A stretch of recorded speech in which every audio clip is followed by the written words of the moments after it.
Depuis 17 ans, la digitalisation constitue une réalité pour tous les établissements bancaires, financiers et assurantiels.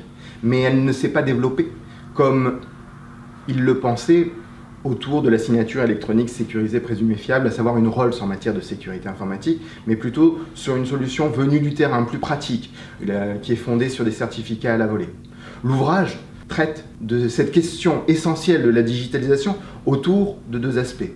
D'une part, les principes directeurs de la digitalisation, établissement, l'inspiration de la dématérialisation, de la digitalisation. Comment est-ce que j'établis bien mon écrit?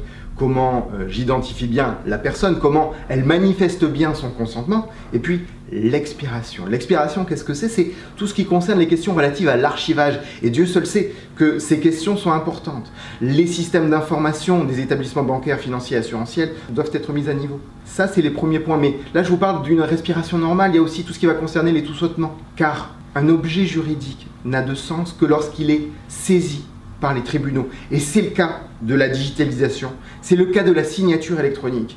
Qu'il s'agisse de cours d'appel qui ont traité de la question de la signature électronique à la volée et des fichiers de preuves, ou de la Cour de cassation tout récemment, le 6 avril 2016, qui reconnaît la valeur juridique d'une signature électronique simple, on voit bien que cette question est prégnante, y compris pour les magistrats.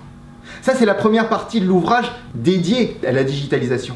La deuxième partie, elle, a trait à tout ce qui concerne, je dirais, la mise en œuvre pratique, notre expérience avec nos clients, c'est-à-dire que nous avons pris quelques exemples. L'exemple du contrat de crédit à la consommation, l'exemple du contrat d'assurance ou du contrat d'épargne. Et nous avons développé, en fonction des différentes missions que nous avions eues, pour vous donner quelque chose de beaucoup plus pratique. Ces points constituent l'armature de toute personne qui a envie de découvrir la question de la digitalisation, mais également des personnes qui ont besoin d'affermir leurs connaissances, de les confirmer.